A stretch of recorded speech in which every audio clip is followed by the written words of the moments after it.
So what's going on, guys? Welcome back to another video where today we are going to be taking a look at how to get all of the perks for free in one game. There are plenty of methods to get free perks in Black Ops Cold War Zombies. The main one that I'm sure most of you know about is the coffin Easter egg. You do that and you're pretty much guaranteed a free perk and a free weapon, but the problem with that is you can only do it once a game, so it doesn't allow you to get all of the perks for free. But there is a method, and it's simply opening the Ethereum crystals, where the higher up in rounds you go, the better loot you are going to get. So if you're wondering, Eli, what are you on about? How does this work? Well, every time you go into the Dark Ether, around the outside area of the map, above ground, there are Ethereum crystals. You can shoot them or knife them to break them, and for every one you break, you'll be given a reward. Now, most of the time you're going to get something common such as ammo or armor plates or essence, but you can also get perks, weapons, self-revives, which I actually think is more useful than anything. As you know, in the game we now have self-revive, which takes the place of quick revive, and you can't actually craft self-revive kits until you're a high level, so this is a very easy method to get self-revives. You can also get them from zombies, but they're very rare. Doing this pretty much guarantees you a self-revive every time, so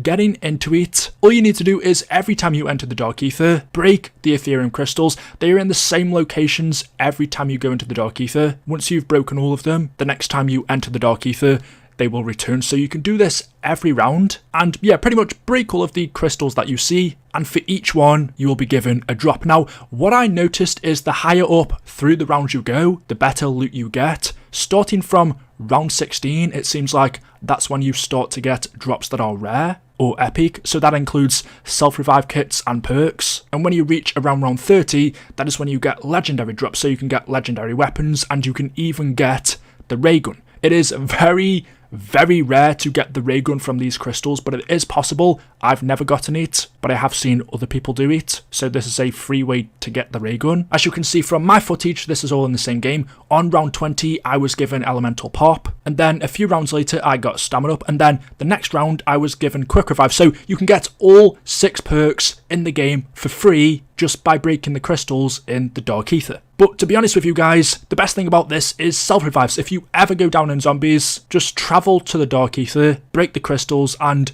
more often than not, especially on the higher rounds in round 20, you are guaranteed to get one. I will just mention, in one of the locations where the crystals are, I got Juggernog, but it glitched underground. That's happened to me quite a few times in this one specific location. The crystals don't change where they spawn. They're either in the pond, by the crashed plane, or in the starting room. And as you can see here, I got a legendary weapon. I also got a legendary knife, an epic version of the knife. You can get monkey bombs, Semtex, C4, and the Raygun, but that's extremely rare. But yeah, that's how you get all 6 perks in the game for free. Just travel to the Dark Ether every round, break the crystals, and there's a chance you'll be given a perk. If you're not, just go on to the next round, come back, and break them all again. As I mentioned at the beginning of the video, there's also another way you can get free perks and weapons. That's by the coffin Easter egg. I've got a full tutorial of that on the channel already, but when the zombies finish dancing, they drop the crate, you open it, and you are given a weapon, a perk, and lots of salvage.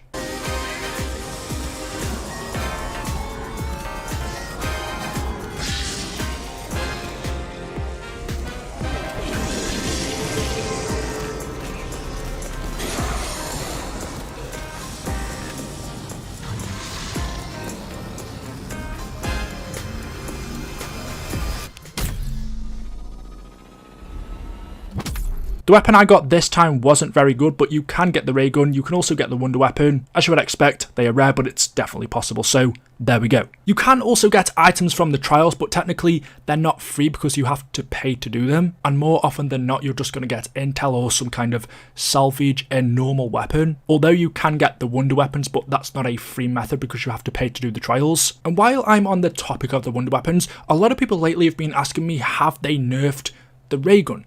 Yes, they have. Since the game released, the Raygun is not as good as it used to be. If I'm not wrong in saying it used to do 40,000 damage per zombie, which is pretty much a one-hit kill forever. The damage is now being reduced to, I think it's like 8,000, that's upgraded, 4,000 normal, but it's still one of, if not the best weapon in the game. I'm going to do a top 10 Pack-a-Punched weapons. If you want that, let me know in the comment section below. You will see where the Raygun ranks probably at number 1. It's definitely up there with the shotgun that everyone uses, the Spaz 12, and the wonder weapons, especially the electric version. But the thing is, did they need to nerf it? It was OP. In fact, the day the game released, I was going to make a video saying the Raygun was OP. That was before it got patched. In my opinion though, it's supposed to be. It's a wonder weapon. It's been bad for quite a long time. When it first released in World at War, Black Ops 1, BO2 even, the Raygun was the god weapon that everyone went to. You would be excited every time you got it from the mystery box. And then in Black Ops 3 and 4,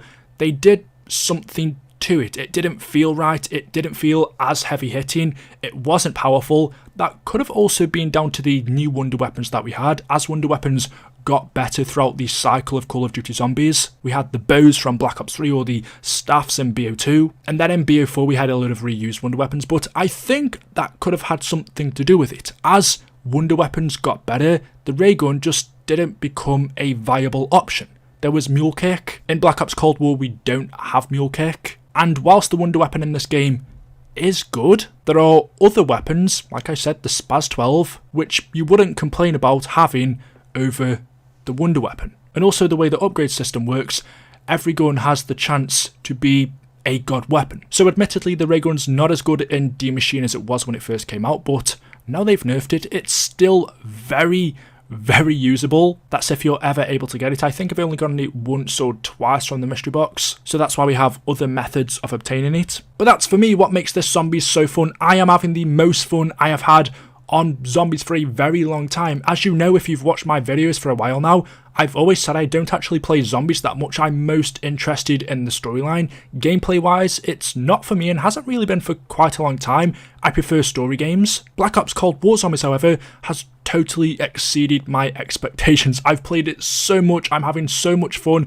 with the gameplay, the upgrade system, how OP some of the weapons like the Spaz 12 and the Raygun or the wonder weapon are. It's okay to have OP weapons in Zombies. We're playing against AI. I don't want to have to struggle to kill them. I just want to have fun with weapons that are overpowered. And yes, the Raygun was maybe a little too much. Now it's on a good level. Just don't nerf anything else. Leave the Spaz 12, don't touch the Raygun again, and let me have fun in Zombies as I have been. This is, for me, the best Zombies I have played. I really am enjoying it. Gameplay wise, the story so far seems good. It takes a little bit of getting used to at the beginning, but I think they've done a great job anyway. So I went off a little bit there at the end, but yeah, let me know what you guys think in the comment section below. Are you playing it? Did you not get it and now you're going to change your mind, or are you just waiting to get it? Maybe you don't like it. I'd be interested to hear what you guys think. Anyway, there we go. That is it. That is all I have for you for today's video. As always, hopefully you have enjoyed. If you have, you know what to do. Drop a like rating. It really does help.